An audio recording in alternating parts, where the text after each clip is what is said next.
அவர்களின் பதவிக்காலத்தை நீடிக்கிற இந்த விவகாரம் சம்பந்தமாக சட்டத்தரணிகள் சங்கம், நீதிபதிகளுடைய அமைப்புகள் உட்பட இன்று எதிர்க்கட்சிகள், அதே நேரம் பரவலான புத்திஜீவிகள் எல்லோரும் சொல்லுகிற விவகாரம், போதாக்குறைக்கு இந்த நாட்டின் சமய மகாபீடங்களாக இருக்கிற பௌத்த மகாபீடங்கள், அஸ்கிரிய மல்வத்த உட்பட மகாபீடாதிபதிகள் எல்லோரும் இதை செய்வதை தவிர்த்து கொள்ளுமாறு அரசாங்கத்துக்கு அறிவுறுத்தி இருந்தும் பிடிவாதமாக இதை செய்ய முற்படுவது என்பது தங்களுடைய சுய தேவைகளுக்காக இந்த பிரேரணை கொண்டு வருகிறார்கள். இதன் மூலம் நீதிமன்றத்தின் சுயாதீனத்தன்மையில் பாரிய பாதிப்பு ஏற்படும்.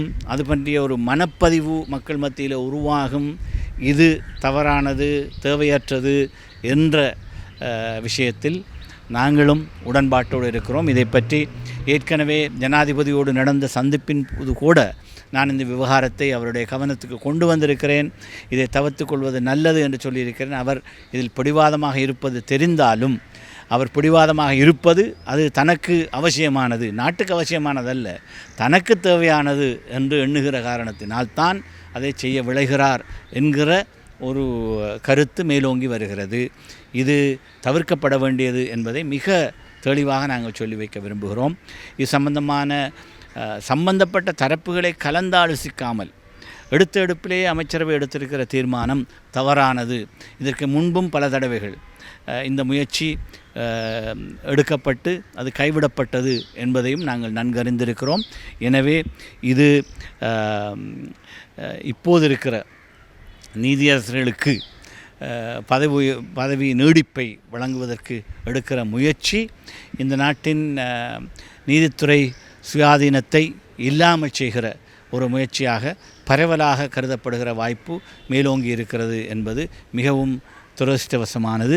எனவே அதிலிருந்து அரசு தவிர்த்து கொள்வது நல்லது. அதற்கான அழுத்தங்களில் தொடர்ந்து நாங்கள் ஈடுபடுவோம். அதே போன்று ஒன்றிணைந்த தமிழ் எதிர்க்கட்சிகள் எதிர்கால நடவடிக்கை எதிர்கால நடவடிக்கைகள் நாங்கள் ஏற்கனவே 3 விஷயங்கள் சம்பந்தமாக கூட்டாக நாங்கள் அரசு தரப்போடும் எதிர்க்கட்சியினரோடும் பேசியிருக்கிறோம். வெளிநாட்டு தூதுவர்களோடு கதைத்து கொண்டிருக்கிறோம். அடுத்த வாரம் ஐக்கிய நாடுகள் சபையின் இலங்கைக்கான பிரதிநிதி சந்திப்பதாக இருக்கிறோம். தொடர்ந்து இந்த விவகாரங்களில் நாட்டுக்கு பொதுவான நன்மை தரும் விஷயங்களிலும் எங்களை பாதிக்கின்ற குறிப்பான விஷயங்களிலும் நாங்கள் எங்களுடைய கவனத்தை செலுத்துவதற்காக கூட்டாக செல்வது என்று எடுத்த முடிவு தொடர்ந்தேர்ச்சியாக முன்னெடுக்கப்படும். அதேபோல் இறுதியாக ஒரு கேள்வி, எதிர்கட்சியில் தமிழ் குரல் எழுப்ப முடியாத காரணத்தினால நீங்கள் ஒன்றிணைந்த தமிழ் கட்சி கொண்டு கூடி இருக்கிறீங்க? இல்லை, அப்படி ஒரு பிரச்சனைக்காக அல்ல. ஆனால் இது எங்களுக்கு பொதுவான விஷயங்களில் நாங்கள் வெவ்வேறாக பேசுவதை விடவும் கூட்டாக அழுத்தம் கொடுப்பதனால் பயன் கூடுதலாக இருக்கும் என்பதை உணர்ந்ததனால் தான் இதை செய்ய விளைந்திருக்கிறோம். இது எந்த விவகாரத்தினாலும் ஆளுங்கட்சியினருக்கோ எதிர்க்கட்சியினருக்கோ சவாலான விஷயமாக பார்க்கப்படாமல் இது சாதகமான ஒரு விஷயமாக பார்க்கப்பட வேண்டும். இந்த நாட்டில் ஜனநாயகத்துக்கு இது இன்னும் வலுச்சேர்க்கும் என்று நாங்கள் நம்புகிறோம்.